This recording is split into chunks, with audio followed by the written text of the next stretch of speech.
Good. I have one other question for you, which has to do, about a year and a half ago, I started recording my dreams and have had it's become a real joy for me every morning to wake up and write down my dreams. And I have had What's the table look like in your dream? It looks exactly the same. And I know one of the ideas I've come around to is that our experience here is similar, in a way, could be similar to a dream. We'll talk about that. Yeah. We'll hear you, and then we'll explain that to you. But in my dream experiences, I had something unexpected came along, which I've begun to have a few so-called lucid dream experiences where I've become awake and aware during the dream state, which are really interesting, although I've not been able to really stabilize that experience. But I've also had the experience of this, what some people call the hypnagogic state, or what I call like the in-between state, which you're sort of groggy when you're first just coming out of sleep and into wakefulness. And you can see imagery in that state that's a little bit different than dream imagery. It's almost like you're seeing raw energy. You're seeing like swirling energy patterns that are constantly in motion, constantly forming new objects. And I've seen in that state sort of like translucent type figures that will start to fill in. And from the description I've had of different people who have mediumistic abilities, have they found a way to stabilize that hypnagogic type state, or what is going on in that state that I'm getting a peek at? Well, you're slightly talking about two different things, and yet they are related in this sense. Energy is all around, and you have all trained yourself, or were born knowing how, because of the development of your physical apparatus, to translate energy into sight. Mm-hmm. So because you do it without contemplating or thinking about it, mm-hmm. you don't even realize that you're doing it, but you are. Right. You're translating energy, and that's why you see.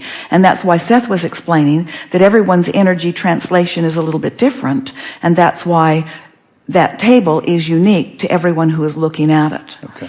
But then the more you talk about it and the more you adapt to your physical environment, then the more you do begin to see some things in similar ways as you compare and try to follow the descriptions that others are offering. Mm-hmm. In the same way that your grid is your point of attraction that equals what happens around you in your wake state, it is also the reason for what happens to you in your dream state. What you think and feel and manifest in your wake state, and what you think and feel and manifest in your dream state, are all because of what you're thinking and feeling. In other words, law of attraction is bringing it to you, and you are translating it. So the distinction that you're really wanting to highlight here is, what's the difference between my translation in my wake state and my translation in my dream state? And we say the biggest difference is the continuity of your wake state. Right. And that's because there are more people involved in the expectation in the wake state. Where in your dream state, there are fewer of them around, and you are freer to translate freely. But in any case, what you're translating in your dreams is a pure reflection of what that basis of vibrational point of attraction really is.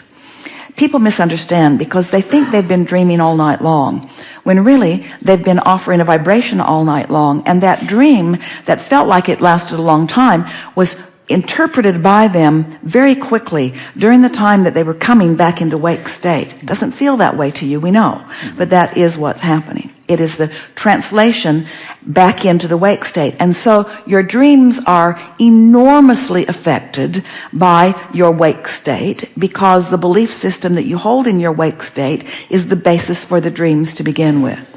Is it fair to say that in the dream state, the dream environment, the visual environment, will respond faster to your emotional state? Yes, and that is really the benefit of it, because there is a different expectation in your dream state than there is in your wake state. So if you have dark thoughts, you might see dark clouds immediately, whereas in waking reality, you're creating those dark clouds. It just may take them a little bit longer. It's perfectly stated. It's slower. You have said in perfect words the best distinction that we've ever heard of the difference between the physical translation and the dream state translation. Yes. Okay. So to carry that a little further, if you awaken from a dream that isn't pleasing, it would be good for you to change something in your patterns of thought, in your focus, in your accomplishing of your grid, in your managing of the vibration of your grid. So it's a manifestation that you get to, just like a waking reality manifestation gives you an opportunity to see what you've created. Yes. But it sort of gives you a little preview. Yes. That you can react to early. And in answer to our earlier friend's question, it's another level of manifestation. Let's call it a manifestation that provides more clarity. And isn't it nice to get that clarity in a dream before you've attracted something that you then have to move away from? Right. In other words, it's much easier to deal with unwanted manifestations in your dream state than it is in your wake state, only because your attention to it.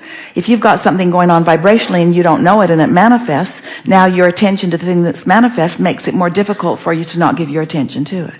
I previously heard you describe one of Esther's out-of-body type experiences. Is that really a form of lucid dreaming? Is it, or is that another form of manifestation? Is it a category in and of itself, or is it analogous to a dream? Well, we put it in the category in and of itself for this reason. Usually in your dream state, you know, there's a different quality of your awareness of your world. Esther became aware of it. Jerry and Esther went to Hawaii every January for about 20 years and spent a week or two on Maui. And every morning that Esther would awaken, she liked remembering how they got there.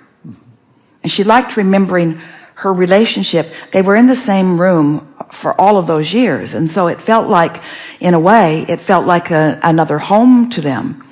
But she liked the continuity of knowing that they had been in an airplane to get there. Where in your dream state, you don't necessarily have that stable feeling of continuity. Right. The out-of-body experience ties together, usually, not always, but usually, your now reality with that altered state of consciousness. The out-of-body experience is, while the dream state reflects, you're going to like this, the dream state reflects your vibrational stance and just shows the manifestation of it. The out-of-body experience does too, but the out-of-body experience is looking at it through the eyes of Source. So it's like getting a glimpse into your world from that broader perspective. Okay. So that's why, for Esther, at least, as she's flying around the golf course, she knows she's flying around the golf course, but she's flying around the golf course. It wasn't a dream. It was broader perspective. It was her energy moving around the golf course. And now that you're mentioning this, we want to say to her, and she will hear it back when she listens to the recording, that's much the way Jerry is experiencing her world now. Interesting. Okay. It's very interesting. Yeah.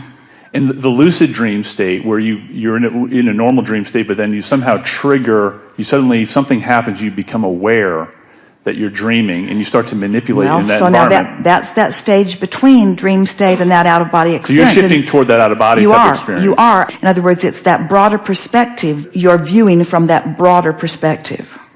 Okay. Thank you very much. Yes, indeed. Sure.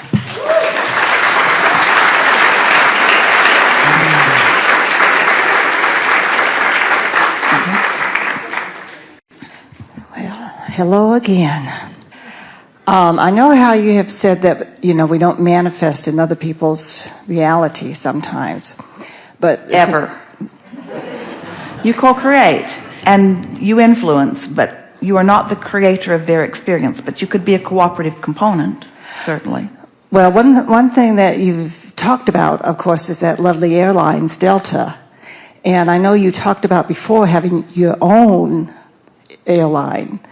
So if all of us in this room want to manifest an airplane for you and your crew. Well, Esther thought about it when they were all in San Antonio. But now there is someone in Phoenix and someone in Los Angeles and someone in Toronto and someone, in other words, they are in Ottawa. They are all in different places, and so it is not as practical. But us wanting, it is like a mother wanting that child to be so happy, to give him things. Well, we don't think owning an airplane is the answer to Esther's dreams. Well, we'll give you a pilot, too. Because she, like you, has access to everything that she could ever want in any moment that she could ever want it. All she has to do is line up with it. In other words, you don't have to define the specific way of soothing something. And in fact, when you do, you sometimes limit your opportunities. Because think about it, if there are airplanes everywhere, then why not just bring the closest, biggest, bestest one? You say. Well, I know that one time that your lovely truck driver, Scott, talked about a new job and things like that. So does Esther want to fly easier, or has her perception changed? What Esther wants is comfortable transportation to every place that she wants to be. Okay, well, we will hold that energy for you. Yeah. Yeah.